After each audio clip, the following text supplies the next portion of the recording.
முழுமையான உரத்த கரவசத்தோடு எங்களுடைய மண்ணினுடைய மிக பெரும் மூத்த கலைஞர்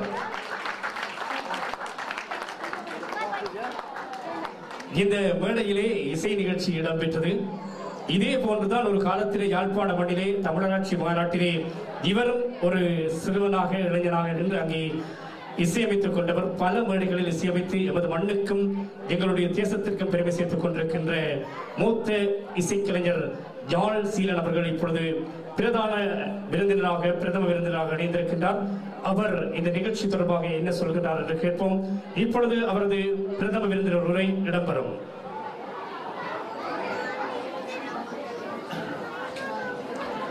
இந்த இனிய கோலாகலமான இசை திருவிழாவில் என்னை அழைத்த உமா அவர்களுக்கும் சக ஆசிரியர் அவர்களுக்கும் பேரர் பெற்றோர் சகோதர சகோதரிகள் எல்லோருக்கும் எனது மற்கண் வணக்கம். நாங்கள் எல்லோரும் மனிதர்கள், எல்லோரும் பிறக்கிறோம்.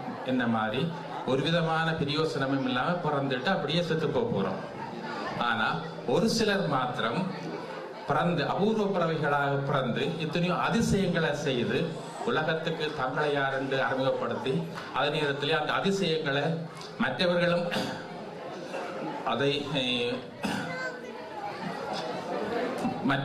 அதனை பின்தொடரக்கூடிய மாதிரியான முறையில் தங்களுடைய வாழ்க்கை முறை அமைத்து தங்களுடைய வாழ்க்கை முடித்துக் கொள்கிறார்கள். அந்த வகையில் ஒரு அபூர்வ பிறவி எங்கள் உமா.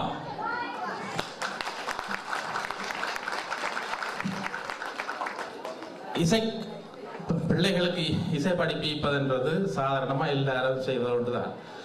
மிருதங்கம் ஆசிரியர்கள் இருக்கிறார்கள், வயலின் ஆசிரியர்கள் இருக்கிறார்கள், வீணை ஆசிரியர்கள் இருக்கிறார்கள். என்ன படிப்பிப்பார்? ஒரு பாடத்தை எல்லா பிள்ளைகளுக்கும் ஒரே மாதிரி படிப்பிப்பார்கள். அந்த பிள்ளைகள் வந்து ஒரே மாதிரி வாசிட்டு போவார்கள். உமா அவர்கள் இந்த கீபோர்டு என்ற இசைக்கருவியில் எத்தனையோ விதமான இசைகளை அந்த இசை கருவிகளின் தன்மையை மாறுபடாமல் உருவாக்கக்கூடிய மாதிரி இந்த குழந்தைகளுக்கு படிப்பித்திருக்கிறார். இந்த குழந்தைகளும் பெரிய வல்லுநர்களை போல என்று வாசித்தார்கள்.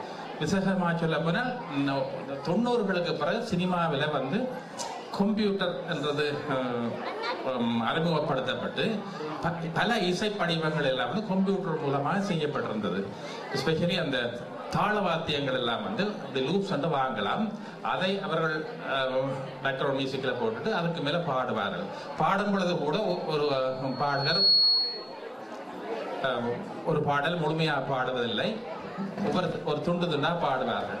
ஆனால் இங்கே நான் பார்த்தேன், எஸ்பெஷலி அந்த குழந்தை லூப்பில் செய்யப்பட்ட ட்ரம் பேட்டர்ன் சொல்லப்படுகிற அந்த ட்ரம் சிசியை தன்னந்தனியாக 2 கைகளாலும் மிக அற்புதமாக வாசிச்சு காட்டினார். எப்படி செய்தார் எனக்கு விளங்கவே இல்லை. அதாவது இந்த குழந்தை கணனி கம்ப்யூட்டருடன் பூட்டி மூடுற அளவுக்கு இவருடைய இசை அறிவு வளர்ந்திருக்கிறது. இதுக்கு யார் காரணம்? அந்த அபூர்வ புறவி எங்கள் உமா மாஸ்டர்கள். நன்றி. இந்த உமா மாஸ்டரை உங்கள் குழந்தைகளுக்கு ஆசிரியராக அடைந்த நீங்கள் எல்லோரும் பாக்கியசாலிகள். இந்த குழந்தைகளை உலகுக்கு தந்த பெற்றோர்களை உங்கள் எல்லோருக்கும் நான் தலைவணங்கிக் கொள்கிறேன். இவ்வளவு திறமையுடைய குழந்தைகள் மேன்மேலும் இந்த இசையை உமா ஆசிரியரிடம் பெற்று தாங்களும் பிற்காலத்தில் தங்களுடைய மாணவர்களுக்கு படிப்பித்து கற்பித்து இந்த இசை மேன்மேலும் வளர்க்க வேண்டும் என்று சொல்லி கேட்டுக்கொண்டு விடைபெறுகிறேன். வணக்கம்.